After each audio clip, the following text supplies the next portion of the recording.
हर हर महादेव। श्री शिवाय नमस्तुभ्यम। साथियों, जैसा कि आप सभी को ज्ञात है कि कल 2 जून के दिन ज्येष्ठ माह में पड़ने वाली अपरा एकादशी का बहुत ही विशेष दिन पड़ रहा है और रविवार के दिन ज्येष्ठ माह की एकादशी का तो बहुत ही विशेष महत्व होता है। इसलिए साथियों, ये वीडियो आप सभी लोगों के लिए बहुत ही विशेष होने वाली है, बहुत ही महत्वपूर्ण होने वाली है। इसलिए इस वीडियो को पूरा अंत तक अवश्य ही देखिएगा, क्योंकि इस वीडियो में आप सभी लोगों के लिए बहुत ही विशेष जानकारी और कुछ ऐसी बातों के साथ चर्चा करेंगे जिनको कि आप सभी लोगों के लिए जानना बहुत ही जरूरी है। साथियों, यदि चैनल को अभी तक सब्सक्राइब नहीं किया है तो कृपया सब्सक्राइब भी अवश्य ही कर लीजिएगा, ताकि इसी प्रकार की वीडियो आपको लगातार मिलती रहे। वीडियो को लाइक अवश्य कर दीजिएगा और कमेंट बॉक्स में भगवान विष्णु की जय लिख दीजिएगा।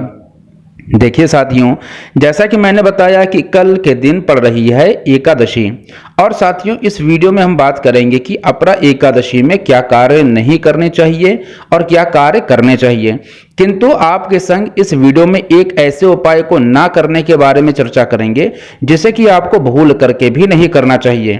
इस बात की चर्चा इसलिए भी करेंगे क्योंकि बहुत से विद्वान उस कार्य को करने के लिए कह रहे हैं जिसका कि निषेध होता है एकादशी के दिन। तो इस कार्य को आपको बिल्कुल भी नहीं करना चाहिए, क्योंकि इस कार्य को करके गलती करने की संभावना आपके साथ बनी है। इसलिए इस पूरी वीडियो को अंत तक अवश्य ध्यान से देखिएगा ताकि आप इस गलती को करने से बच सकें। इसके अलावा साथियों, इस एकादशी के दिन हम बात करते हैं तो ज्येष्ठ महीने की कृष्ण पक्ष की एकादशी को अपरा एकादशी कहा जाता है, जैसा कि आपको ज्ञात ही है। किंतु इसके अलावा इसे जल क्रीड़ा, अचला और भद्रकाली एकादशी के नाम से भी जानते हैं। तो यह सामान्य सी जानकारी थी।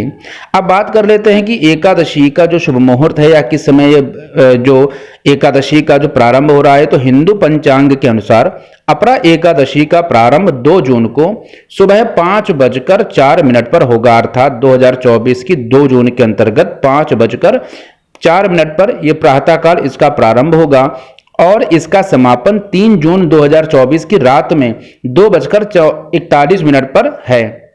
उदया तिथि के अनुसार इस साल अपरा एकादशी का व्रत 2 जून को रखा जाएगा। देखिए, यदि बात करते हैं कि एकादशी के दिन क्या काम करने चाहिए, तो आपको बता दूं कि एकादशी के दिन यदि संभव हो तो एकादशी का व्रत करना चाहिए और एकादशी के दिन अच्छे से पूरे घर की साफ सफाई भी करनी चाहिए, क्योंकि माता लक्ष्मी और भगवान विष्णु को साफ सफाई जहां पर होती है वह स्थान बहुत ही पसंद है। और पूरे दिन आपको सात्विकता रहनी है, अर्थात यदि घर की स्वच्छता तो आपको करनी है, किंतु आपको आपके आंतरिक मन की भी स्वच्छता रखना बहुत ही आवश्यक है। इसके अलावा साथियों, आपको विष्णु सहस्त्र नाम अर्थात श्री हरि विष्णु भगवान के सहस्त्र नाम का भी आपको पाठ अवश्य ही कर लेना चाहिए। तो ये तो वो बातें थी जिनको कि किस कार्य को हमें करना चाहिए, ये वह बात थी। अब बात कर लेते हैं कि कौन से ऐसे कार्य हैं जिनको कि आपको नहीं करने चाहिए।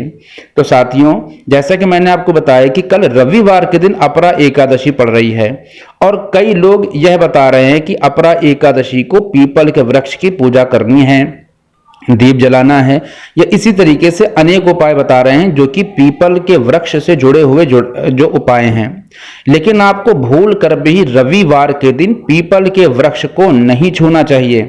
दूसरा, कल रविवार के दिन तुलसी जी की पत्तियों को भी आपको भूल करके नहीं तोड़ना चाहिए और इसके साथ ही किसी भी वृक्ष के पत्ते को आपको तोड़ना नहीं होगा।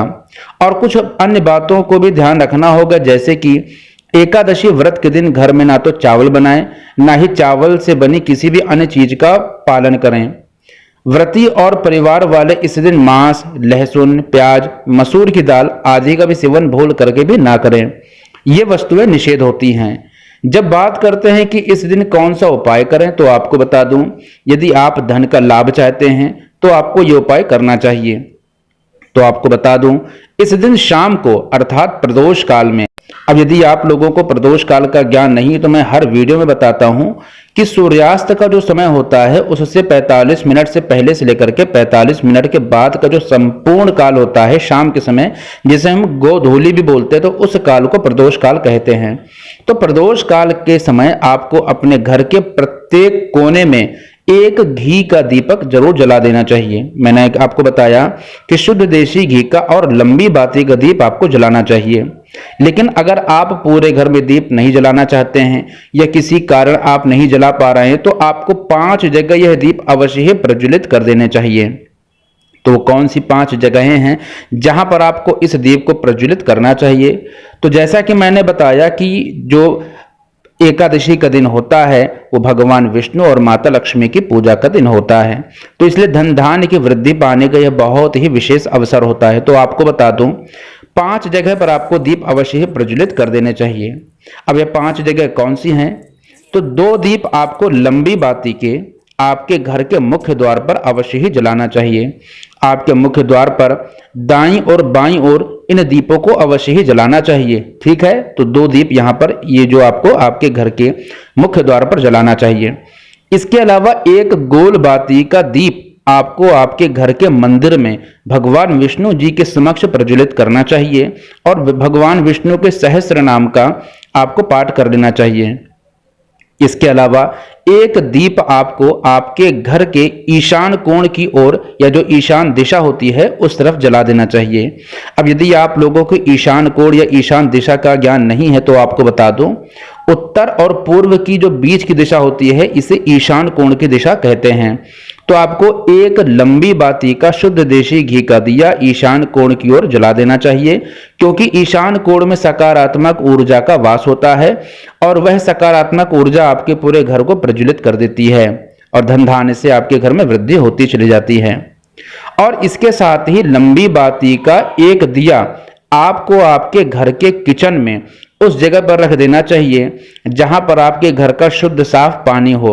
अर्थात यह एक लंबी बाती का दिया आपको आपके घर पर किचन इत्यादि के समीप जहां पर पीने का पानी हो, चाहे वह टंकी में पानी रखा हो या किसी मटके में पानी रखा हो, किसी भी एक जगह पर आप इसको जो एक दीप रख सकते हैं। और यह दीप भी लंबी बाती का, गोल बाती का नहीं, और यह दीप भी शुद्ध देशी घी का लंबी बाती का होना चाहिए। तो इस जगह भी आपको एक दीप रख लेना चाहिए।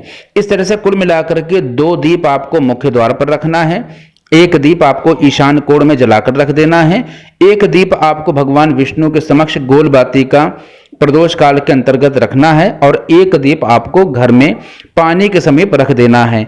यह जो दीप आप पानी के समक्ष रख रहे हैं यह लंबी बाती का, शुद्ध देशी घी का लंबी बाती का दीप होना चाहिए और इस दीप का मुख आपको दक्षिण की दिशा की ओर रख देना है। ठीक है, तो ऐसा आपको इन 5 दीपों का उपाय करना है।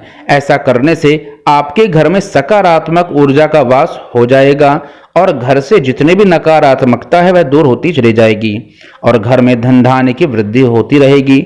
इसलिए साथियों, इन उपायों को आपको अवश्य ही करना चाहिए। इन उपायों को करके आप अपनी सभी प्रकार की मनोकामनाओं की पूर्ति अवश्य ही कर लेते हैं। इसलिए भगवान विष्णु और माता लक्ष्मी जी की कृपा आप पर और आपके पूरे परिवार पर हो। हर हर महादेव। श्री शिवाय नमस्तुभ्यम।